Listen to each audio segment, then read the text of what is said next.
Hey, this is Glover Teixeira, UFC light heavyweight champion. Hi, I'm Robbie Lawler. What's up, fight family? This is your favorite MMA coach, Thiago Alves, the Pitbull. Hey, what's up, guys? I'm Pedro Munoz. This is Mike Brown. Guys, I am Alexei Alenik, and welcome. And welcome. And welcome. And welcome. And this is We Want Picks. And you're watching We Want Picks. To We Want Picks. We Want Picks. To We Want Picks. To We Want Picks. Hi, everybody from American DRAFTKINGS.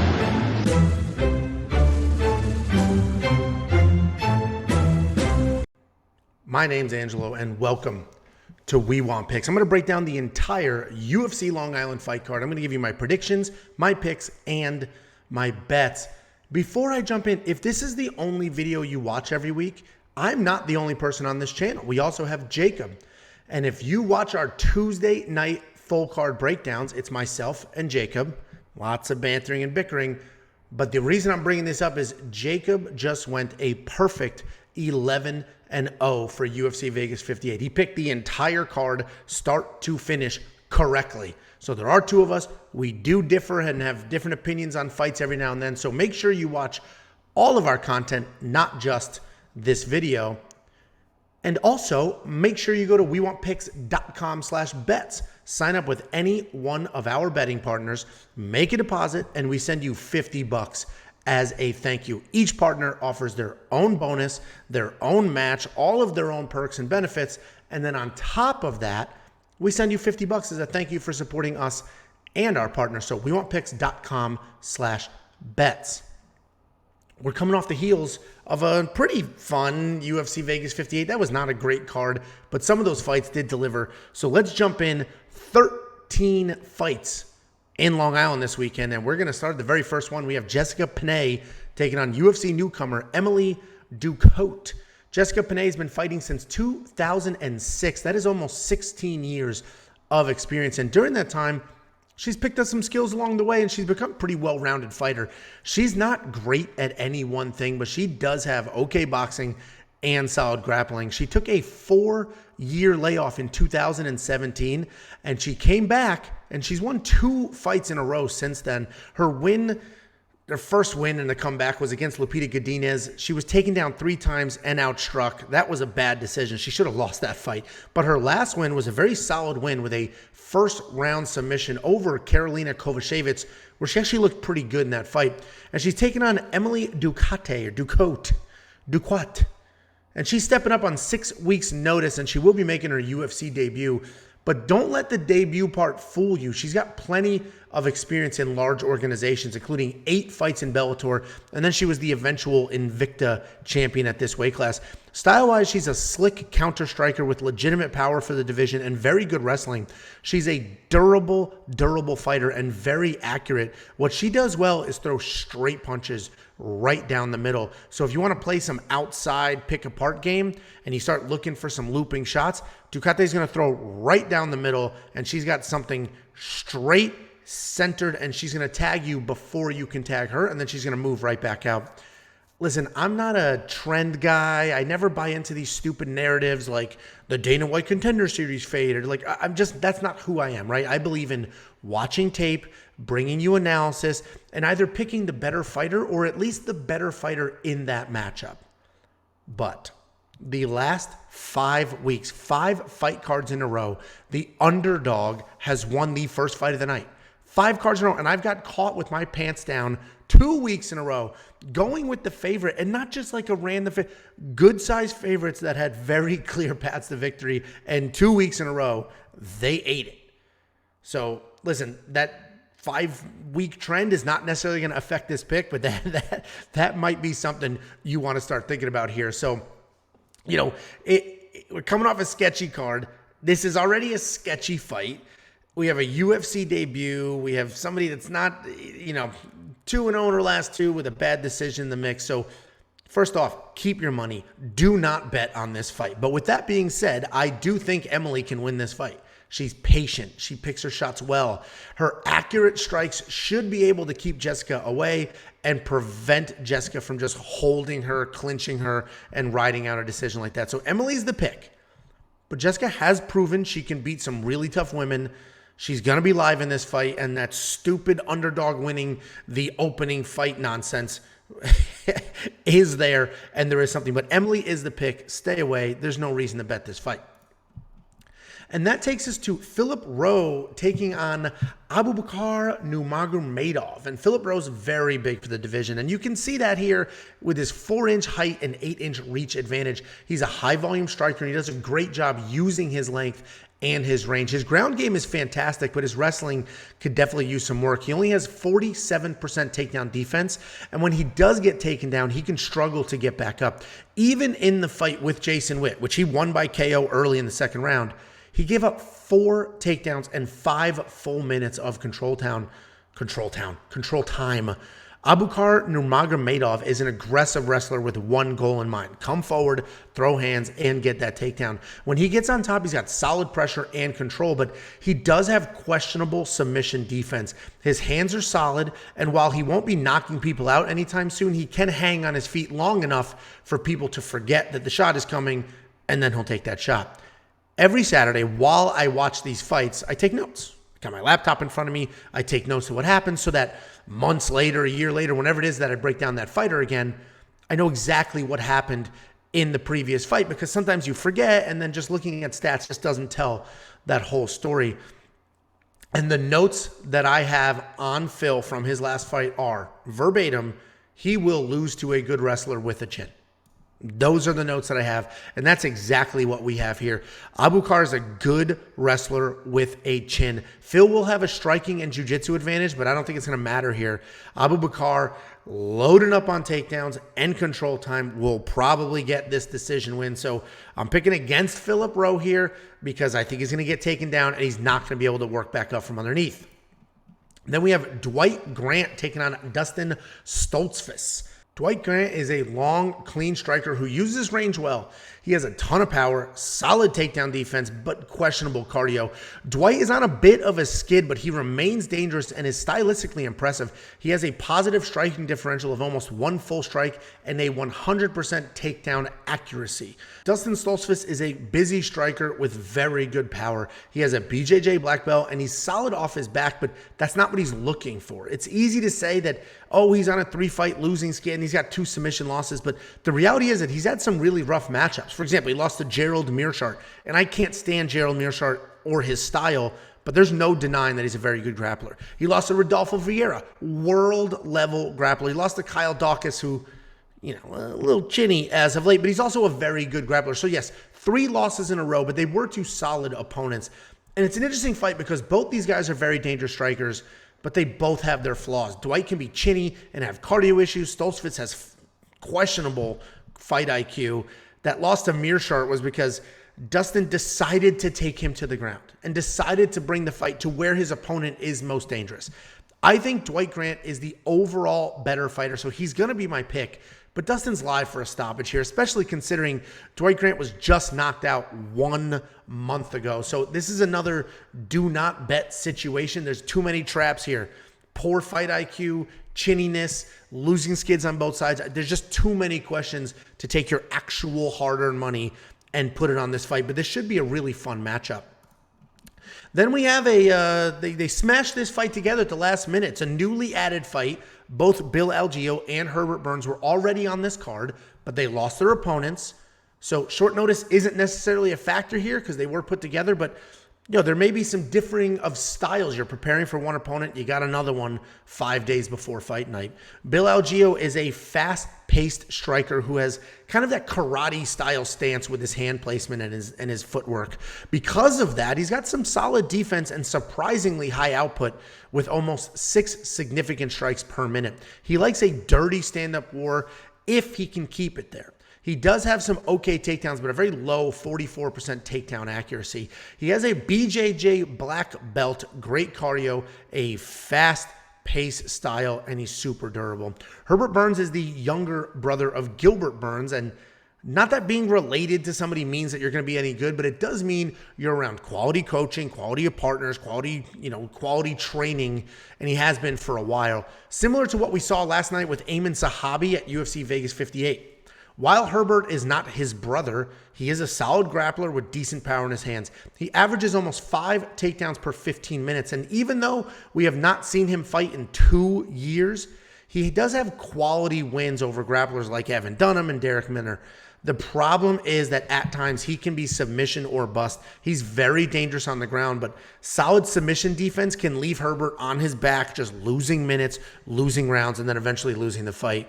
Bill Algeo's win, his last win over Joanderson Brito, was ridiculously impressive. He doubled the number of strikes. He went 2 for 2 on takedowns, and he had 5 minutes of control time. He also defended 2 takedowns, and he was just a busier fighter in all 3 rounds. And I only bring this up because Joanderson Brito is very good. He's very active, and beating him means something.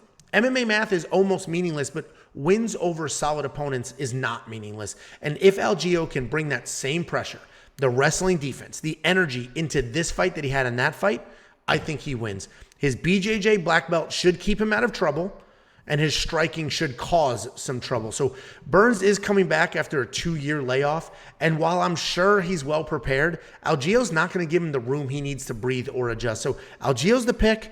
I'm glad the UFC was able to keep these guys on the card, and I do have a money line bet on Bill Algeo, and I got that at minus 160.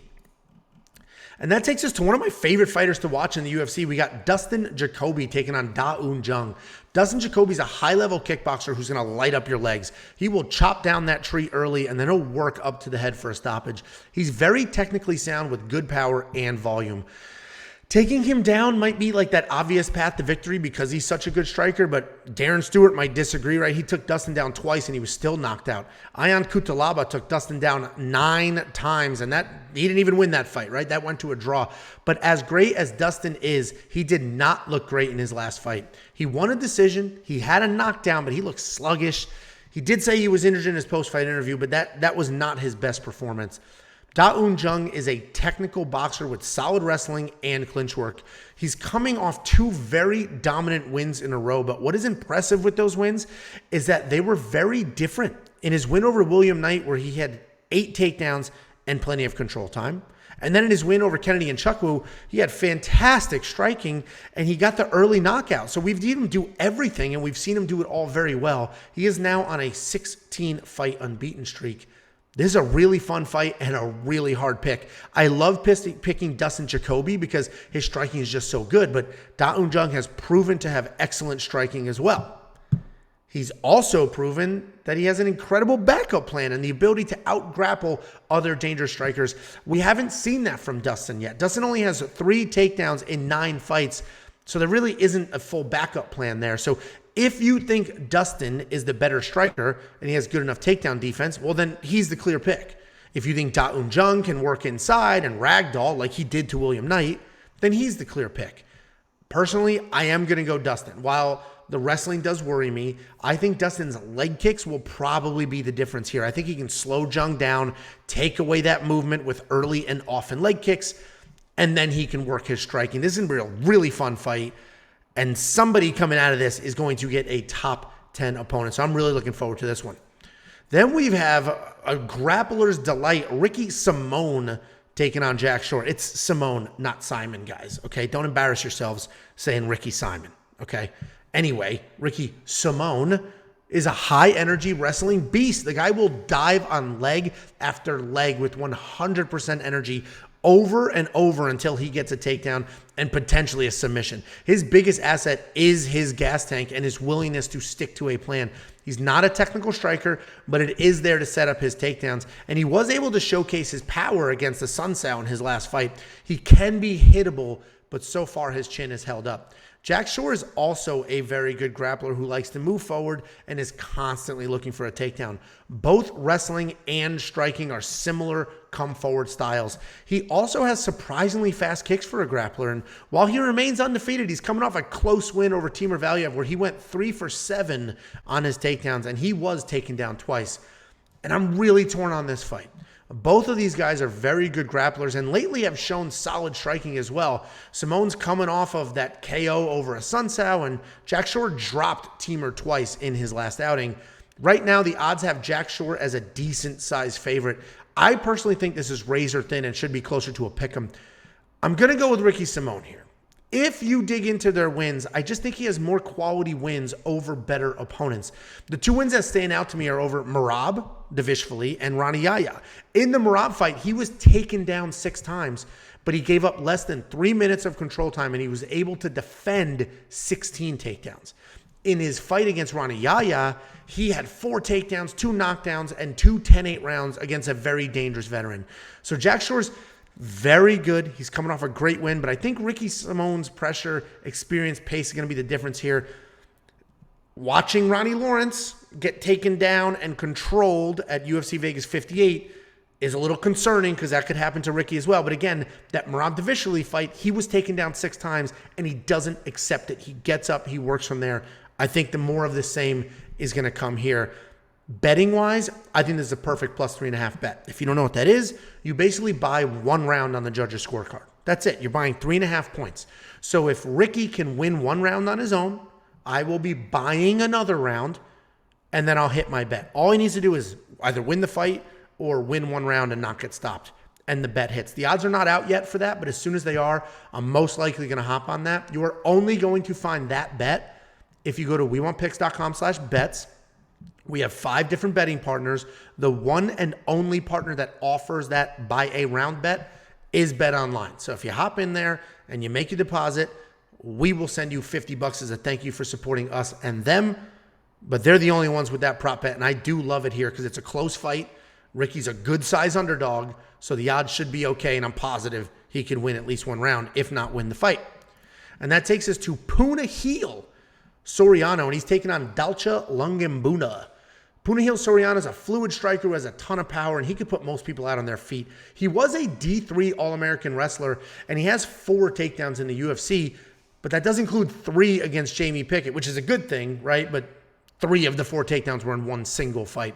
He's coming off that loss to Nick Maximov, where his striking was on point, but he was taken down an incredible 11 times. And Punahele's a dangerous striker, but he can be first round or bust. Dalcha Lungiambula is a short powerhouse who's fast and dangerous. He comes forward with insane power and pressure. He can also grapple when needed, though. We saw his grappling in his fight against Marc-Andre Barrault, where he had 2 takedowns, and in his UFC debut against Daquan Townsend, he had 4 takedowns before an eventual KO. We also saw in his last fight against Cody Brundage. He was dominating, probably going to get a stoppage, and then he decided to take a poorly timed shot for no reason, didn't need it, and he got caught in a guillotine. It was a bad decision on his part, and it definitely cost him that fight. Punahele is a 2-1 favorite in this fight, and I am surprised. Both of these guys are very dangerous striking, and I know Punahele is a D3 All-American wrestler, but he doesn't use it. Not at all, really. And now we know his takedown defense is not good. Dalcha looked great in his last fight up until the fight-losing decision there. He moved to Sanford MMA for that camp, and he has made improvements. He has such insane power that it looks like every tiny strike, even the little ones, the little pot shots defending takedowns, it looks like those are hurting his opponents and just forcing them to let go of legs and move on from what they were doing. I like Dalcha to win this fight. I think he has more power, better takedown defense, and I think he can keep his power longer into the 2nd and 3rd rounds. I did a tiny half a unit money line bet on Dalcha. I will probably jump on an inside the distance decision no action bet as well. If you don't know what that is, if Dalcha Lungiambula wins inside the distance, he stops Punahele, I'll get paid. But if it goes to a decision, win or lose, I get a refund. So sort of a safety net bet there. Dalcha's a pretty durable guy. Obviously, he's coming off that stoppage, but that was a submission. He's a pretty durable guy. I think he can put out Punahele, or at least not get put out. And honestly, the same can be said about Punahele. He's pretty durable as well. So that inside the distance decision no action bet, you might want to pick your side. The problem is Punahele's a good size favorite, so you're not going to get good odds on there. But we'll see what the odds are. I might jump on that as well for Dalcha. Again, it's a BetOnline special. They have the best prop bets in MMA. So go to wewantpicks.com/bets. If you go to BetOnline through our link, sign up and make a deposit, we will send you $50.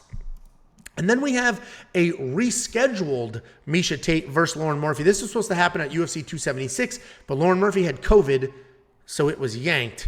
And Miesha Tate, she came back after a 5-year layoff, and now she's 1-1 in her return to the UFC. She's falling down maybe. She's going down in weight to flyweight, and this is her debut. In her first fight back, she looked great. She looked like she was in the best shape she had ever been in. She had clean takedowns and a finish. But in her last fight, she went 1 for 6 in takedown attempts, and she was a step behind in the striking, which lost her that decision. Miesha is a very good wrestler and grappler with technical striking, and people forget, but she's the former champion at 135 and pretty good everywhere, including off her back, and that's where she submitted Holly Holm to win that belt. Lauren Murphy's coming off that title loss to Valentina Shevchenko, but it's important to remember that she legitimately earned that title shot. She had 5 wins in a row. She's a grinder. She's gritty. She's tough. She has incredible will and determination. She will just stick to a game plan. Wrestling and muscle clinch work is her skill set, but her strongest asset is just her sheer will to win. Her striking is sloppy, but it's in your face and there's constant pressure. Lauren's only path to victory in this fight and every other fight is just to be a bully. But the question is, can Lauren bully? Because we know the answer is yes, so that's not really the question, right? Can she bully? The real question is, what is Miesha Tate going to look like at 125, and can you bully her? Can you push around the former 135-pound champion at 125 pounds? And this is a really tough fight to pick because it's Miesha's first fight at flyweight, so we have no idea, is she going to be strong? Is her cardio going to be there? We just don't know what she's going to look like at this weight class. So instead of trying to figure out what Miesha's going to look like, let's look at who has beaten Lauren Murphy and how they did it. She has 5 losses in the UFC. Shevchenko dominated the striking and the grappling. Sijara Eubanks dominated the grappling. Liz Carmouche dominated the grappling. Sarah McMahon dominated the grappling. And Caitlin Chikagian did what the hell she does, just pot shots and dancing around for 15 minutes. My point is that Lauren can be taken down, and if you don't let her bully you, you can win. And I have to assume that Miesha Tate at 125 pounds will be strong. She will be big. She will be hard to bully. Miesha is a grappler. I think she can come forward, work in the takedowns, and win the decision. So I'm going to go with Miesha Tate here. Anybody complaining that she's a little old, she's 35. She's the younger fighter in this matchup. So Miesha Tate, one big brother, and I think she's going to win this fight. So I'm going with Miesha Tate here. We'll see what the odds are later in the week. I'm not sure how I feel about betting because all it takes is Lauren Murphy to hold Miesha against the cage for 15 minutes, and then we've got nothing here. But I do think Miesha gets this done. Then we have another really fun fight. We got Shane Burgos taking on Charles Jourdain. This is a good fight night with some solid matchups. This is the striking equivalent to the Ricky Simone-Jack Shore fight. 2 solid strikers who are going to go at it. Shane Burgos is a very good boxer who just marches forward with high volume and pressure. He'll stay in the pocket and he'll just take one to give one. And what makes him so effective is not only his chin and pressure, but he invests in the body and he wears his opponents down. Unfortunately, though, I don't expect Shane to have a very long career because he gets hit a ton. He absorbs almost 8 significant strikes per minute, which is double the UFC average. Charles Jourdain is also a fun come-forward striker who also has a great chin. He's incredibly fast, he's got great timing, and he's willing to take chances with spinning and flying attacks. He's coming off a very quick submission win over Lando Venata, and before that, he had the very first decision of his career in an awesome fight against Andre Ewell. Despite a handful of attempts, Charles has 0 takedowns in his UFC career. A few weeks ago, BetOnline, and actually they had it again last night, a prop bet for fight of the night. And if they do that again for UFC Long Island, it's a bit spotty when they have that there. If they do that again for UFC Long Island, this is my pick. This is my pick for fight of the night. We have 2 high volume strikers with solid chins and no real desire to grapple. What does surprise me most here are the odds. Shane is a 2-1 favorite.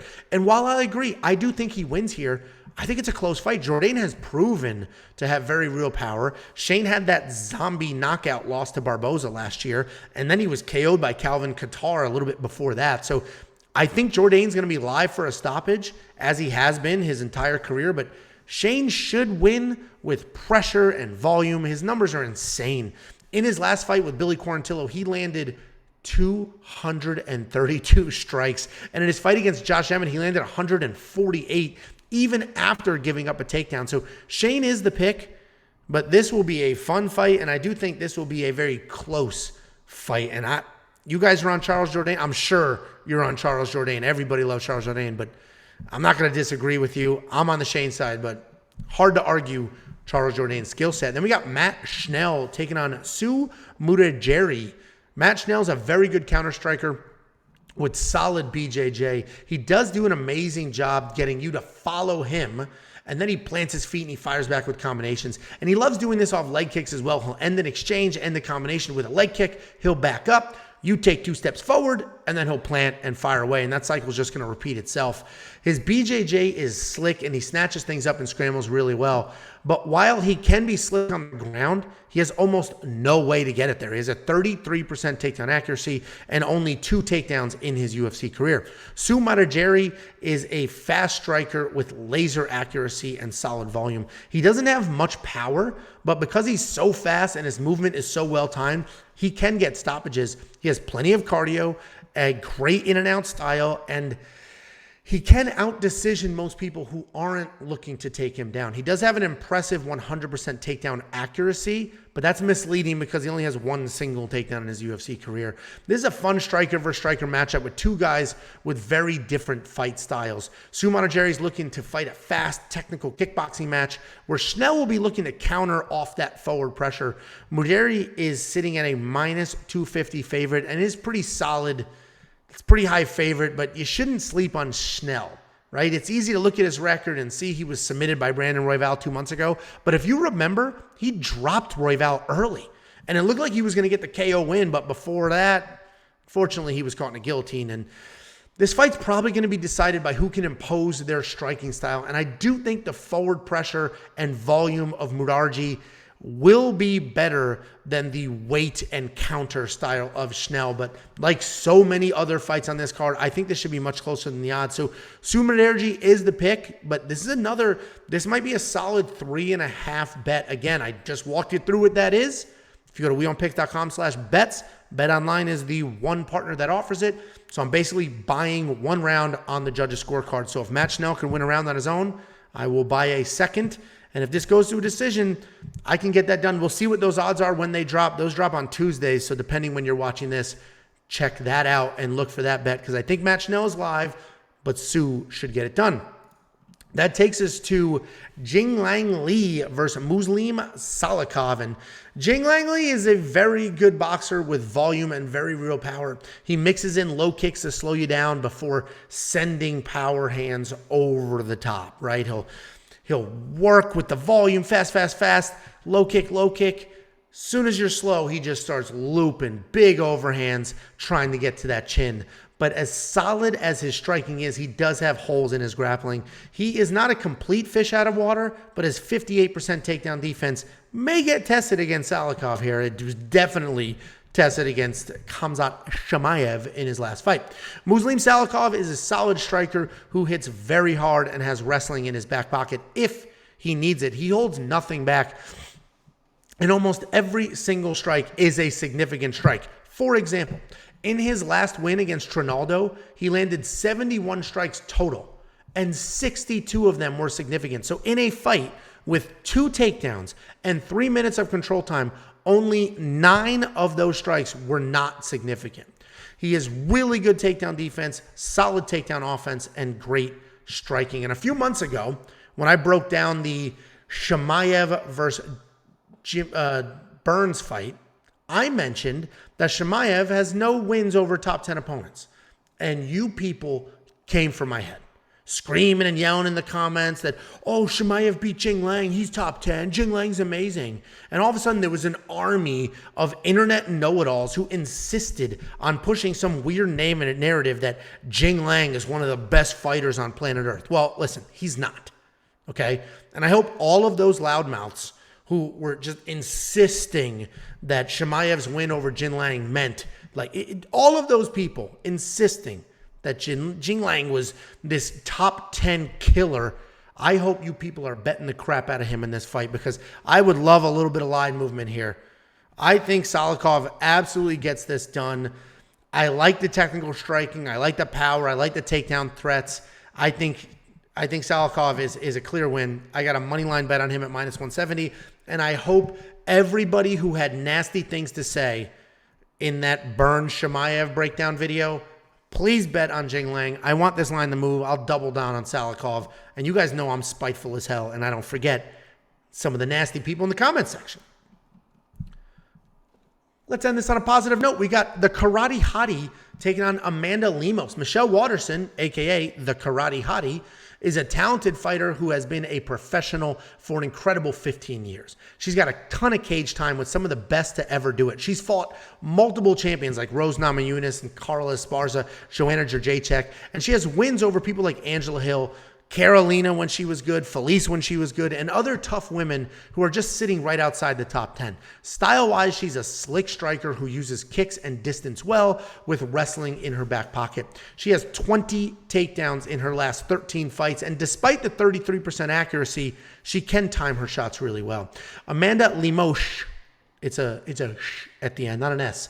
Amanda Lemos is a Muay Thai striker with fast hands and a ton of power. She does a very good job keeping her fights at that Muay Thai range to avoid takedowns. She's got a solid 88% takedown defense and has only been taken down one time in the UFC.